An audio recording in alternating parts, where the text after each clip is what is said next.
Hello guys, I am Yamini from Hillstack. In previous video we have seen the installation steps of Python and pip commands. In this video we will see what is virtual environment, how to create and how to use virtual environment. We also see what is virtual env wrapper. Before starting, let's see our today's agenda. So first we will understand what is virtual environment, its installation steps, then how to use it, means how to activate and deactivate virtual environment. Then next we will see what is virtual env wrapper, then its features, its installation steps and some of its command. Let's see what is virtual environment. The main purpose of virtual environment is to create an isolated environment for Python project. Means what? Whatever we will install in our project, it will get stored in different location. So question is, why we need that isolated environment? Let's see in the practical. So whenever we install any packages using pip or easy install, it will get stored in a site packages directory, and to find out exactly where it will get stored, we have to open our Python shell. So let's open it, Python 3. It will open Python 3 shell, and to find out the site directories, we have to import site. Then site dot get site packages. It will list out the directories. Why I am telling you all this thing? Because as I told you that whenever we install any package of any version, it will get stored in a same location. So it will not give you any problem till you are working on the same project. But it will give you a problem when you are working on two projects simultaneously. Let's take an example. Say for example, project A requires Python 2.7 and project B requires Python 3. So in this case, Python can't differentiate between the two versions. To solve this, we have to use same version for both the project, but this is not acceptable. So in this case, our virtual environment comes to the rescue. So let's see how to install it in our system.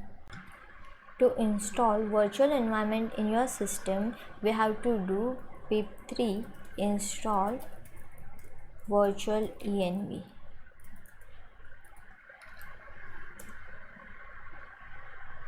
You can see it will get installed successfully. Let's create an environment, and for that the command is python 3 -m venv and the name of the environment. Let's take an example as a dummy env. What it will do, it will create a folder into your present working directory. So you can see here dummy env is created. Now let's see the folder structure.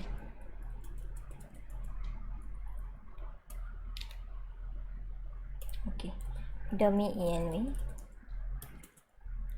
So here list of subfolders are get created.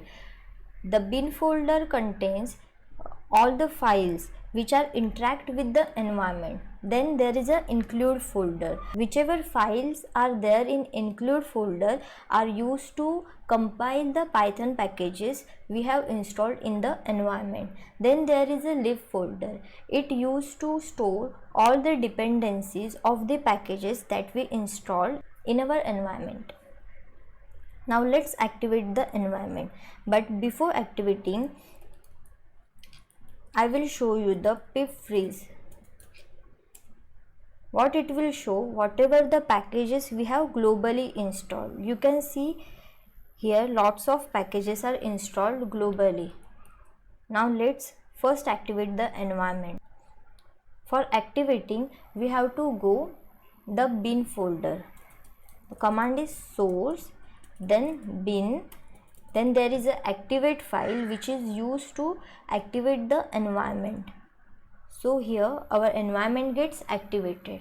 After that, whatever we install packages will get installed in our environment, which is independent of the global packages. Let's install request. Pip install request. So here request get installed in our environment. You can see pip freeze. See, request get installed. And if I want to deactivate the environment, the command is just deactivate. And now if I am doing pip freeze, it will again show the global packages. So these are the installation steps that we have just seen. So first we install virtual environment using pip3, then we have create virtual environment using Python 3, then we have seen how to activate and deactivate the virtual environment. So let's move to the next part of our video. Let's see what is virtual env wrapper. Its purpose is same as virtual environment, but it comes with some additional features. Its first feature is from wherever you create environment, it will get stored into a specified location only. It also provides some methods to create, delete and copy environment. It also provides single command to switch between environments. To install virtual env wrapper in our system, we have to do sudo pip3 install virtual env wrapper. After successful installation, it will create one file, that is virtual env wrapper.sh. Let's see it is created or not. But we are not able to see any file related to virtual env wrapper because it will get created in user local bin directory. You can see virtual env wrapper.sh file get created, but in some cases what happened, we forget the location where it get stored. So in that case we just have to pass the command like which and the name of the package you want to search. So right now I want to search virtual env wrapper.sh. See, it is giving me the location where my wrapper.sh file gets stored. So we have seen how to install virtual env wrapper, then where it has been stored, and if I want to find out the location of any packages, what we have to do. To use virtual env wrapper, we have to do some changes, and these are the changes we have to do in our bashrc file. So let's do that. Let's open bashrc file. Sudo vim dot bashrc. So these are the settings that we have to do in bashrc file. So first one is work on home, means whenever we create any environment where it has to be created.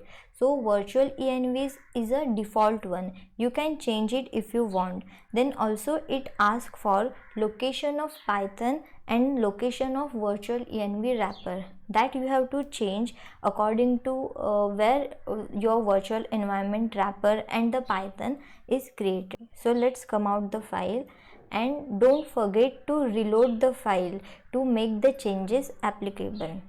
And to reload we have to do source and name of the file, that is bashrc.